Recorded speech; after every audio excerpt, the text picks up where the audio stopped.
Welcome to Channel 18 News. I'm Jim Rogers. During their November regular session, the Silver Spring City Council approved the first reading of an ordinance that will add a fee to water bills for residential, commercial, and industrial users. The fee will be used to fund additional streets in the paving program for 2019. The ordinance does not take effect until the second reading is approved.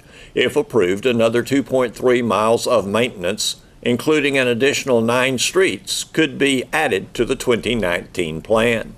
After city staff presented information to the council regarding the best solutions to fund infrastructure, including streets, the council pursued the street maintenance fee path.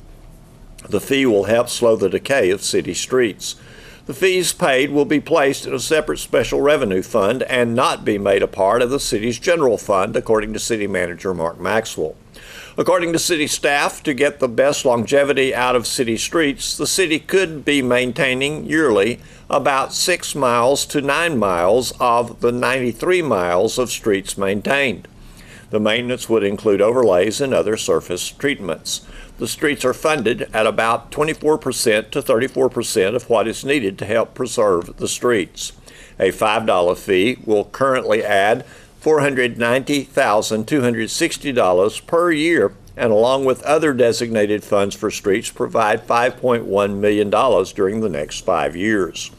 Streets that would be added to the 2019 street improvement program with city maintenance fee include Peach, Georgia from Davis to Brinker, Putnam from Oak to Jackson, Ashcroft Town from Magnolia to Texas, Brewer from Ingram to Locust, Carter from Bill Bradford South, Cedar Springs, CMH Road from Highway 67 to Interstate 30, Graham from Gilmer to Oak, Hodge from Fisher to Gilmer.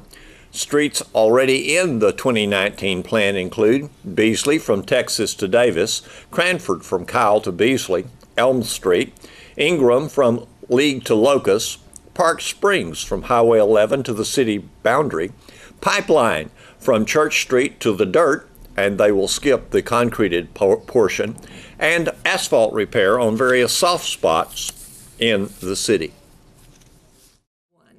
The Young Publishers class of the Treehouse Christian Co-op sent 2 of their students from the Right Stuff writing class and their instructor, Sharon Felt, to tell us about their reverse Advent calendar project. I am the creative writing teacher at the Treehouse, which is a Christian homeschool program, and they have a lot of electives for the kids to do. There's creative writing, which is called the Young Publishers class. There is a history class. There's a STEAM class, which is science, technology, engineering, and math. It's science, technology, engineering, art, and then math. Art and math, yeah. Wow. And they do a lot of hands-on. We're also doing a digital storytelling where the kids from the creative writing class, many of them are in the digital storytelling, and they learn to put the stories that they've written onto videos, adding music and conversation and movement, and it's very exciting. I'm learning from that class too because I'm not very good at technological stuff, but it's kind of exciting. Isn't it amazing what youngsters can do these days? It is, and these kids especially are very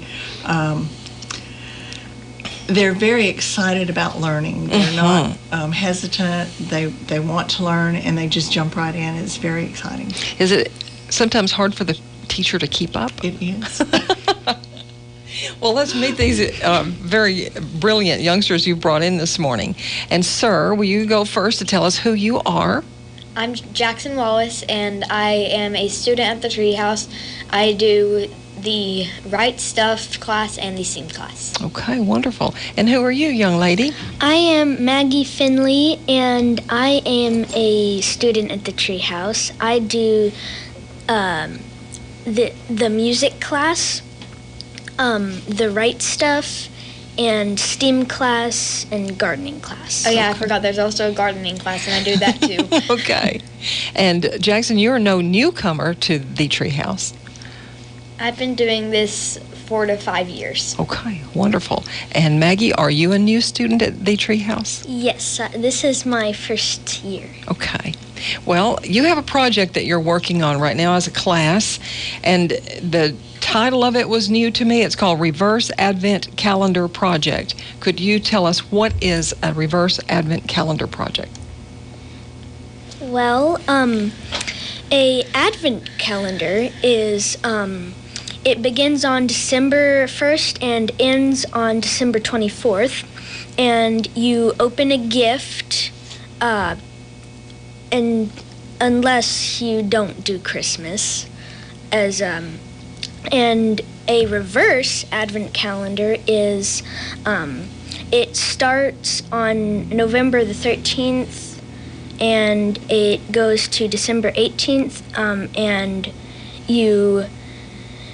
the whole class at the treehouse goes and brings items to these baskets, and they take the baskets to organizations that help people at Christmas. Okay. So what one thing is it that makes it different from an advent calendar? Well, Instead of receiving, you give. Yes, and that's a beautiful concept. What about you, Jackson? What do you have to say about the reverse advent calendar? So other than a normal advent calendar where you get a treat from December 1st to December 24th, this is completely reverse. You give instead of get. And I know you are excited about it, both of you and your whole class, because really we like to give to others, don't we? We like to help others. Well, so how will this reverse advent calendar work in the treehouse? There is a calendar which began on November 13th and ends on December 18th. Each and every day we will bring something in and put it in a basket. Once the basket or baskets are full, we will donate all the things to organizations that are helping out people. Okay. And to which organizations do you plan to deliver these items? Well, we will give them to food pantries, churches, and fire stations, and then they will give the baskets to people that need some help. Okay. How do you, like, you're probably just thinking about this, I am, how people, just individuals, like families, might receive these things and how they would feel about it?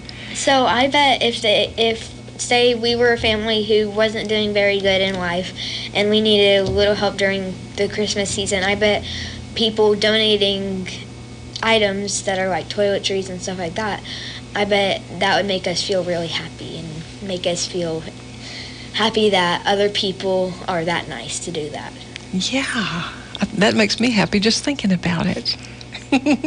Well, so what kind of things are in these baskets? There's food, clothing, toothpaste, toothbrushes, and probably shampoo and toilet paper. Okay, things like that, useful everyday things. Yes, ma'am. How do you get these things to put in the baskets? So what we could do is say you had a roll of toilet paper at your house that no one was using. You could just take that over to the treehouse and put it in one of those baskets, and then we would donate the items. Okay. Or like what me and my mom and my brother are doing, we go to the grocery store and we pick out things that probably are useful for other people. Okay. Maybe something that has to do with cold weather too? Yeah, Yes. like I wrote down gloves, mittens, blankets, What about socks? socks, yeah. Yes. They're little and are so much fun to wear and keep your feet nice and cozy. And also, if you don't get gloves but you get socks, you can use the socks as gloves. This is true, Jackson. So, in addition to toiletry items and things that smell good, socks, gloves, and even food items like boxes of raisins or energy bars. Mostly at the class we've had canned food, like there's corn, tomatoes. Like canned food that won't really go bad like it'll stay good for a while. Okay, non-perishables, that's right. And so have you thought about this, that we may take these things for granted, that we may Yes, have plenty in our homes and we can just go to the store anytime and get something we want, but maybe there are others who can't. I have thought about that a lot, and we do take these things for granted so much. Like, people are like, oh man, I don't have an iPad and stuff, and it's like, well, at least you have a roof above your head. This is true, Jackson. So you're writing an article about this reverse Advent calendar and your experiences, let's say, of gathering the items to publish in the Community Chronicle. Is that right? Yes. Well, each student has to write an article about like a current event, and then they have to go on radio. And it really helps with public speaking and learning how to write. Okay. You two seem like accomplished public speakers already. I think the Treehouse really focuses on skills like this. And also, I do 4-H. Okay. And they have like a whole entire educational public speaking competition where you compete. And I also just learned how to be more confident in myself from 4-H. Okay. 4-H is great.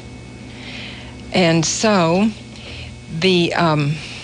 as part of your learning process, writing for the Community Chronicle and participating in your creative writing class and becoming young publishers, are you part of the book, the young publishers that published the book?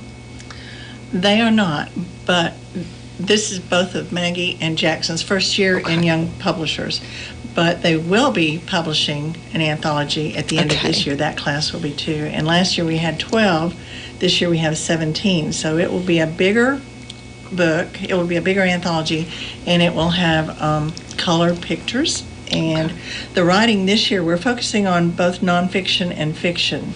And part of the current events, they chose a current event, they reported on it in class, and then their assignment was to either do more research and embellish that particular piece of writing, or to take the facts that are in the current event and change that into a fiction story. And we've had both, and they're very good at that. And so some of those pieces are in the Chronicle also under the Right Stuff. It's called WRITE Stuff. Okay. Well, be watching for that next year. And if you haven't got your copy of the very first Tales from the Treehouse, that anthology, look around because you'll have opportunities to purchase that. You will be a fan of the Treehouse just like I am. And to find out a little bit more, other class assignments that you have in the Right Stuff? Well, we are taking a current event that we found on the news or in a newspaper, magazine, and we can either do more research and like find a little bit more about it, or we can turn it into a fictional piece, like a mystery or a fairy tale or something. Or like a memoir, and a myth. Okay. There's all kinds of different types of literature, just like there's different types of music, different types of writing that people have done and are doing. So writing really is part of daily life. It's not something that just writers do. Right. Do you agree with that? Yes. Yes. In what way does writing help you in your daily life? It can help grow your brain, because if you're writing and not just playing on an iPad all the time, your brain can grow because you could learn new words, and also writing just helps your brain a lot more than playing video games and watching YouTube. Okay. Like yesterday I learned how to say organizations. Okay. And also, like a month ago, maybe even more than that, I learned the word treacherous. Okay. It's a good word. Both of those are good words. And you're learning stuff all the time. So this being your first year in the Right Stuff, I may have already asked you what you've learned about writing, but do you feel good about your progress? Yes. And also, what I've learned is I've learned about how to use hooks in a correct way, using my imagination a lot better, because when you're going to be a writer, you have to use your imagination a lot more when you're making fiction pieces. And I also use I also learned proper use of words. I think you're both great conversationalists. I haven't seen either one of you say, I don't know yet. You have answers, and you have reasons that you formed your answers, and I really, really appreciate that I'm picking up from you guys. So it's time for you to tell for others, for the benefit of others, any piece of advice that you'd give someone who wants to write and become a published writer. So find a great mentor or teacher that can help improve your writing skills. And if you have a good story idea in your mind, don't be scared to use the skills your teacher or mentor taught you and write it down. Okay. Anything from you, Miss Mackey? Well, I think that it's always good to rewrite your stories so you get them perfect. So, like, you might misspell a word, or you might, like an editor you could get, so they can give you ideas of what you need or what you don't need. And like putting a capital letter in the wrong place, or putting a period in a spot where a question mark should go. Have you ever written something and maybe a couple of days pass, you come back and read it again and you say, oh, I think I could combine this sentence and make this more stand out more? Yeah, it's true. Because once I was trying to write a story and it had like 3 sentences, because the sentences were like super long. It was like one sentence was 1 paragraph. Okay, as you learn, then you'll employ those things. Thank you for sharing your fun education at the Treehouse with us here on KSST and Channel 18. We hope you'll come back. Here's Don Julian with sports. Wildcat senior catcher Caden Argenbright signed a letter of intent Tuesday to play college baseball at Henderson State University in Arkadelphia, Arkansas. The signing took place in the multi-purpose building before a good crowd of family and friends, including numerous student athletes. Don Wallace with the Sulphur Springs News-Telegram and I talked with Argenbright. They watched me this summer, and then they invited me to a camp down there in the fall, and I came there, and they said they'd be in touch, and the next month I went to an official visit down there, and he offered me, and I committed on the spot. How was the visit? It was good. It was nice. Arkansas is a nice place, really nice, yeah. They have a good baseball program. Yes, they're at least 30 wins a season, which they finished 4th last year in their conference, but they're really good. Yeah. Now, you're a versatile guy. What kind of role do they see for you? They said second base my first couple years, and maybe transition into catcher my junior, senior year. I always got the impression from Coach Hammock that he thought you were could be a very, very good middle infielder. Yes, sir. They said they liked my quick hands, and then my bat. Of course, that's what they really got me for, is my bat. All right. What are some of the things you need to work on, you think? Get faster and power. All right. Are you comfortable back there in the catching position? I know, I kind of see you as a shortstop or a second base. Yes, I'm comfortable back there. It's whatever I get the most playing time at, What kind of college plans do you have for a major in that sense? I'm thinking about sports management, be a coach. And all right. What do you think is going to be your biggest challenge for us to play in the college level? Just the speed of the game speeds up. Just faster pitching, faster players, bigger, stronger, faster. Everybody is. Are you kind of looking forward to going to college where you can more or less concentrate on baseball in your schoolwork? Yes, sir, I am.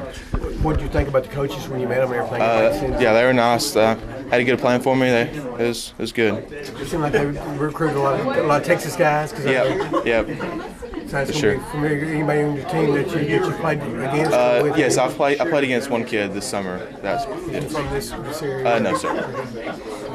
But how did you come across Henderson State? One of the schools you were looking at? I went to a camp actually my freshman year, and they drew interest, and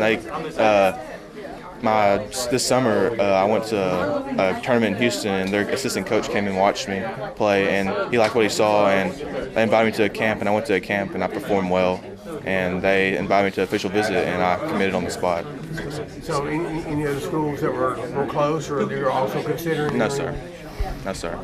Can you play right away, or? They said they don't. They can't promise me anything, but I mean, you just gotta you gotta earn it. That's what he told me. Is that if you work hard and earn it, you have a possibility.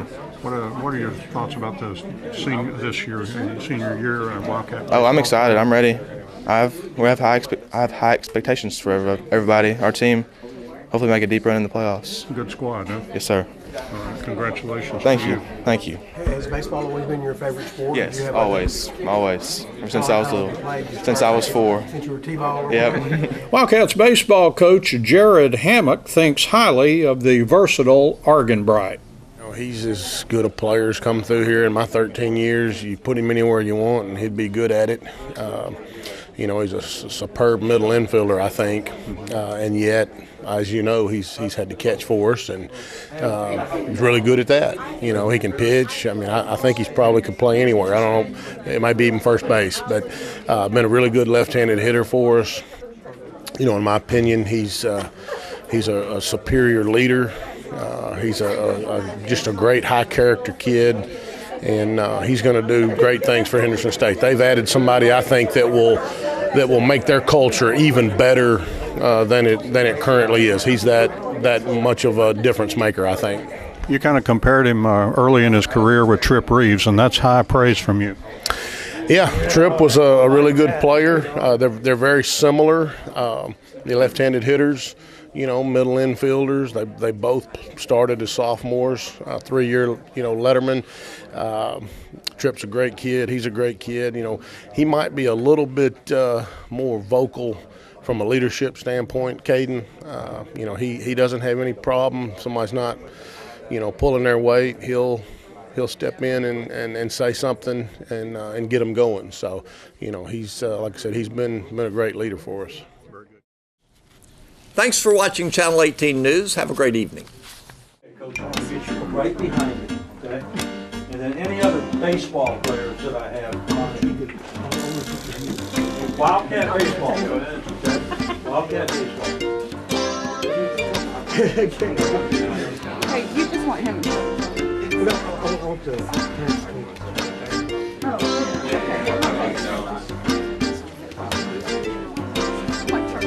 Okay, guys, everybody, put your hands at your side. Okay. Good together.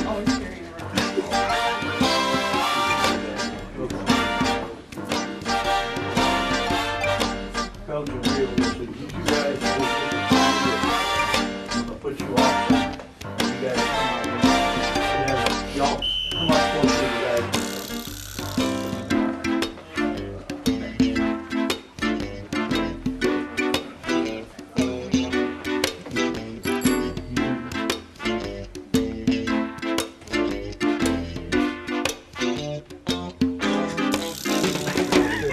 Guys, they're standing, move in closer to the middle. There you go. Don't change it. We're on 3, guys. 1, 2, 3. 1, 2, 3.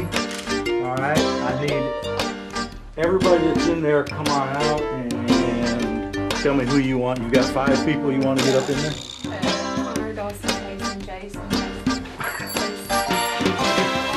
Connor Cooper. Yeah, Connor Cooper. Yeah, there you go.